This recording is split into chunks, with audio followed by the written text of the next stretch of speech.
motivational fitness coaching for beginners. Is the fear of losing a loved one keeping you up at night? This fear may be deeper seated than you think. Today we're going to be discussing crushing the fear of losing a loved one. Stay tuned until the end where you'll get practical steps on alleviating that fear and sadness. You're listening to Trying to Fit, a motivational fitness podcast meant to guide beginners to getting fit through the proper mindset, planning, and action. My name is Gladimir Simon, also known as Coach Glad. I'm a health fitness specialist with a philosophy to keep fitness practical so that it's easy to start and maintain. We're here to build our faith, get inspired to get healthier, and overcome anything keeping you from getting fit. Are you ready to put in work? Let's get started. It's time to get busy. Alright, warm-up time. Let's get started. Welcome to Trying to Fit. I'm your host, Coach Glad, and I want to thank you so much for tuning in. Welcome back, everyone in the Tripod Tribe. Thank you so much for tuning in every single week for another great episode. This is episode 13, and we're in the middle of a series discussing freedom from fear and stress. This is our third episode in this series. In episode 11, we discuss the introduction to fear and stress and the negative impact that it can have on your health, your family, and your faith. And in episode 12, we discuss defending your mind against fear and some of the steps you can take to do that.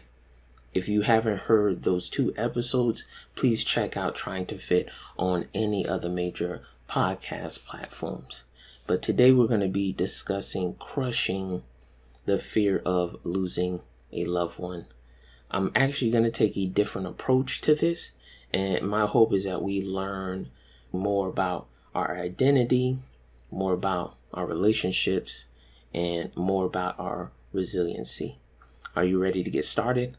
Alright, time to put in the work. Ready, set, go. Thanatophobia is the irrational and disproportionate fear of losing a loved one. And being scared to lose a loved one is a normal fear, and some of the expected emotions with that is a little sadness and a little worry. And it's normal if you're able to see yourself living your life after you lose that person. However, it becomes irrational and disproportionate where your mind automatically goes to the worst case scenario of how you lost that person and what's going to happen to you after you lose this person. And that fear can haunt you if you allow it, and it'll haunt you day in, day out, and cause a lot of pain and a lot of anxiety if you allow it. And last week we talked about how you may have this major fear, and what that major fear does, it allows other little fears to come in, and you're thinking that you're dealing with the major fear, but in reality you're actually dealing with a little fear while that major fear is hiding in a corner. Which brings me to, are you thinking about why you feel this way if you lose this person? And we're going to take a deeper look at your own identity. Who are you outside of this person? If you're someone that has suffered with low self-esteem or low self-worth, you really can't see yourself living without this person. Yes, this person may be close to you, they may make you happy, but now that they're gone, it forces you to look at yourself and look at who you are, and you may not know who you are. And it's a tough thing to look into the mirror, and it can cause a lot of anxiety and a lot of fear. So thinking that you're losing that person will cause you to think the worst case scenario about losing that person and what will happen to you after you lose that person. Are you going to be able to pay the bills? Are you going to be able to handle life responsibility like raising your children, taking care of your parents? Will you be able to handle that? And if you don't have high self-worth or high self-efficacy, you may feel you're not able to handle this. Which leads me to our quote of the day, and it's an anonymous quote, and it says that fear of losing someone is worse than losing the person itself. Where the fear of losing that person constantly haunts you, and it becomes unhealthy, and it impacts how you live day to day, and allowing that fear to control you actually changes who you are and how you live your life. And what it is it's distracting you from actually taking on the task of finding out who you are. And what I want you to see is that, is your identity tied up in this person? Do you see yourself as a completely separate person even after this person leaves? Do you have high self-esteem or high self-worth? Are you scared to turn and look at yourself without this person? If you're able to answer those questions and able to answer them the right way, then you have a healthy self-esteem and healthy self-worth. But what if you don't? What tends to happen to people like this is that they get defined by what happens to them. So they're always known as a divorcee, or they're always known as the person that people leave in the relationship. And you don't want to be identified like that. And to keep yourself from being identified like that is knowing who you are. Easy set. Time to add some weight. Now that we discuss your identity outside of that person, let's talk about your relationship with that person.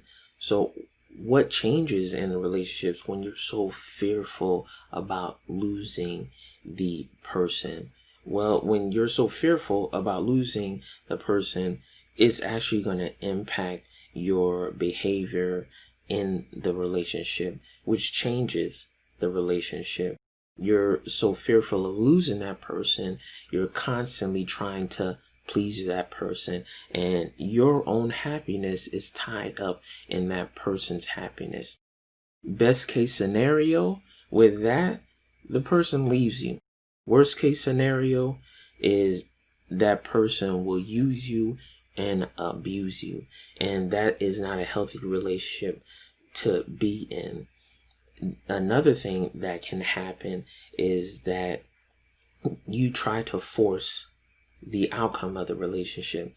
You can't control people, you can't control anything in life, but with you trying to control the relationship, it puts a strain on the other person, and the person can feel that, and it impacts the way that person feels about you. And you may catch yourself calling them too much and trying to control where they're going to be and who they're going to be with. And that actually puts a strain on your own relationship. Next is the fear of losing someone actually impacts the entire relationship, because you're so fearful of losing that person and you're trying to avoid the pain and the hurt. You don't leave yourself vulnerable to that relationship, and your relationship cannot grow unless it's planted in vulnerable soil. And I say this constantly, the best part of life is who you spend it with. And unless you leave yourself vulnerable in the relationship will always be shallow.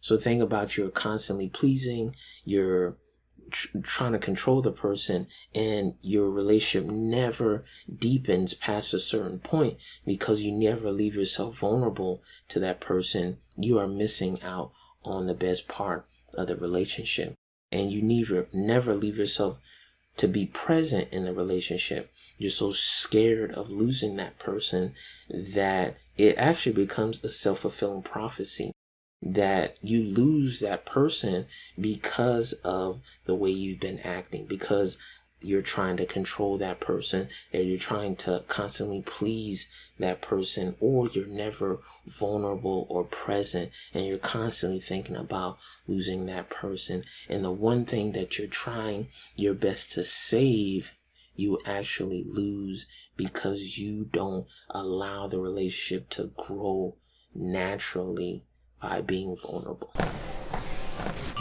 Time to cool down. I close the show with this. One of my favorite movies of all time is Rocky.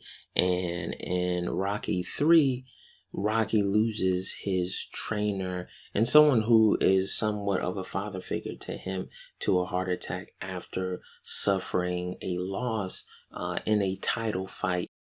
And he loses his friend Mickey. And this scene is actually made fun of a lot in memes, but what happened to Rocky after he lost Mickey is that he suffered deep depression. He did not want anything to do with boxing, and it was actually Apollo Creed that came to his help. Apollo Creed was beat by Rocky, and Rocky won the title fight against Apollo Creed, and Apollo comes to his rescue, and Rocky's wife actually encourages him to take Apollo Creed's help and begin training to beat Clubber Lang. And the same resilience that Rocky showed in that movie, you have yourself.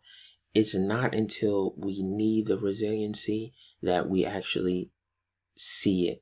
It's within us and it's latent. And the second that you need it, it's there. God is giving you a grace to overcome this fear of losing a person, and you have the resiliency in you to continue life after you lose this person. And you could have lost them to death. They probably left the relationship, or they're just a friend that is moving on to college, moving out of state, or taking on another career. And the fact that you're scared of losing this person is deeply impacting you. And you have the power within you to overcome what is trying to crush you. And I want you to try these steps to help crush what is trying to crush you. The number one thing is acceptance. Accept that you are struggling with this. Accept that, okay, I'm having this fear of losing someone. Once you accept it, that power that the fear has can't lord it over you. You're like, okay, I accept it. Now I can actually do something about it, rather than lying to yourself and constantly living under that fear. The second thing I want you to do is actually write down your fears. Write down what you are struggling with. Write down the worst case scenario that can happen, the worst case scenario that can happen to you. Because when those fears are in your mind, they echo and they become so big. But when you have to write it down in coherent sentences, it forces you to put those thoughts together and actually see what it actually is. And you seeing with your own eyes that, hey, this is something that I can overcome. It loses its power. The third thing is seek help. Tell family members, tell friends that you can confide in that, hey, you're struggling with this fear. And if they cannot help you to overcome it, seek professional help. Maybe they can go with you to the counseling sessions, but seek a therapist or seek a counselor that specializes in PTSD or grief counseling, and they can help you to overcome the fear of losing someone. So just a quick recap. We discussed your identity and how fearing losing a loved one is impacted by that. We talked about relationships and how the fear of losing someone can change your relationship. And lastly, we talked about your resiliency and how you do have the power to overcome and defeat what is trying to defeat you. It's in you. You have the power to do it, to overcome, and to live your life even after the person lives. But you have the power in you to crush whatever is trying to crush you. Good work today. You pushed yourself. Thanks again for listening to Trying to Fit. I'm your host, Coach Glad, and follow me on Instagram at Trying to Fit Pod. Or if you need to email me, you can email me at glad@tryingtofit.com. We are going to continue this conversation in our Trying to Fit online community on Patreon. You can support us on Patreon with just a few dollars a month, and in return, you get the support you need to chase your fitness goals. Join us next week where we're going to be discussing the next step in freeing yourself from fear and stress. And if nobody has told you yet, I love you, God bless you, and be unstoppable. Bye-bye.